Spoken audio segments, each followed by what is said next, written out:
last week, I made a video about Marvel's new live action series that's on Disney Plus called Agatha All Along. I said in that video that I thought the first two episodes were pretty boring, in my opinion. I thought the first two episodes didn't really hit the mark that I thought, in my opinion, they needed to hit.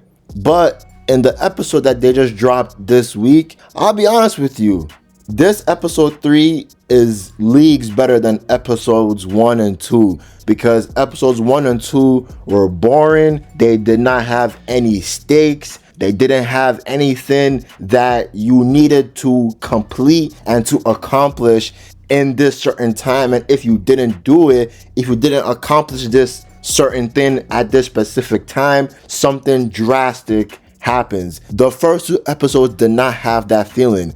But the episode 3, it had that feeling because the star of the episode was Mrs. Hart. Like I said in the earlier video, I really liked how Mrs. Hart was in those first two episodes. I liked her acting. I like her character. In my opinion, she's a highlight of the series, while everybody else, they have character, but they're not as funny as Mrs. Hart.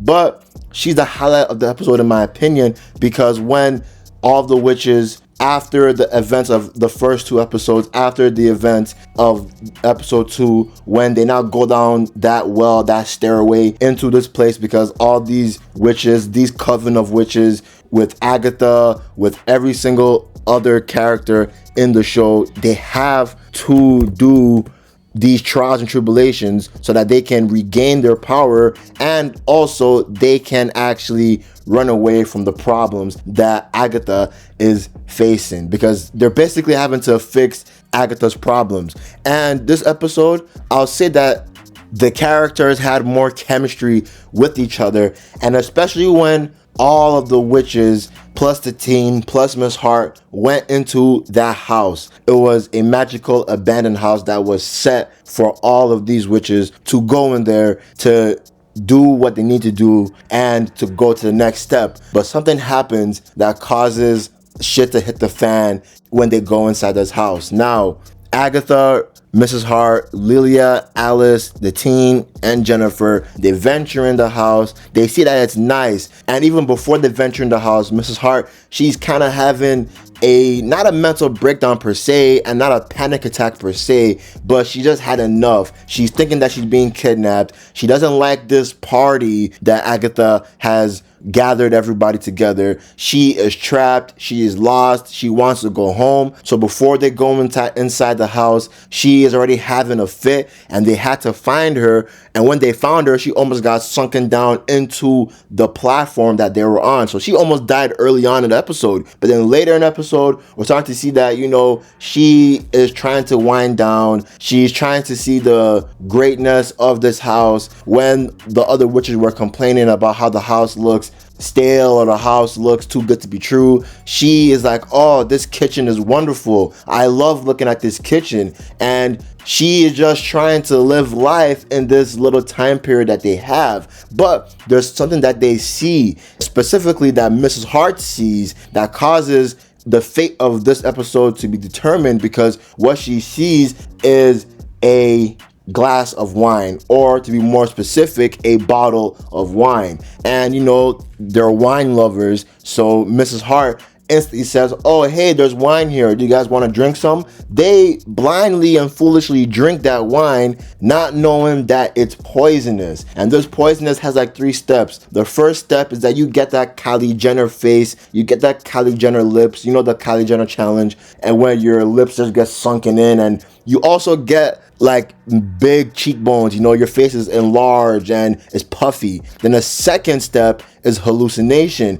I like the scene when they start to hallucinate, because they start to see things that we didn't see of their own lives and what they had to overcome and what they had to go through. Like Alice, she was hallucinating someone that she loved near and dear, that the person that she loved was basically just berating Alice in her hallucination. Same with Jennifer, same with Lilia. And Agatha at first refused to take this wine drink, but they now convinced her to take the wine drink when they started to see that Mrs. Hart, she's about to die. That's when I started to say that, okay, this episode is much better than the last 2 episodes, because we're starting to see things are at stake finally. We're starting to see that the actions of the characters are starting to affect the characters, and these actions the characters are doing are starting to cause serious consequences, because since Mrs. Hart drank that wine,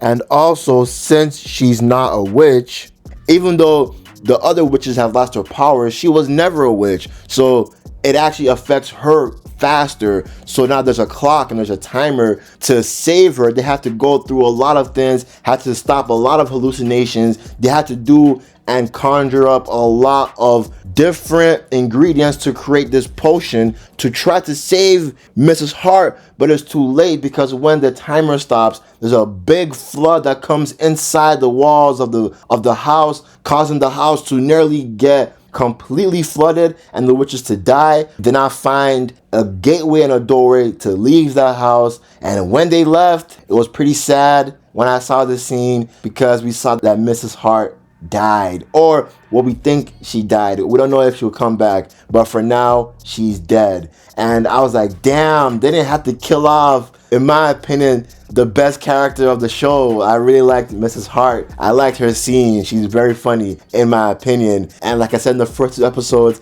I do think she's carrying the show, in my opinion. Agatha's a great character, but Mrs. Hart is the MVP, in my opinion.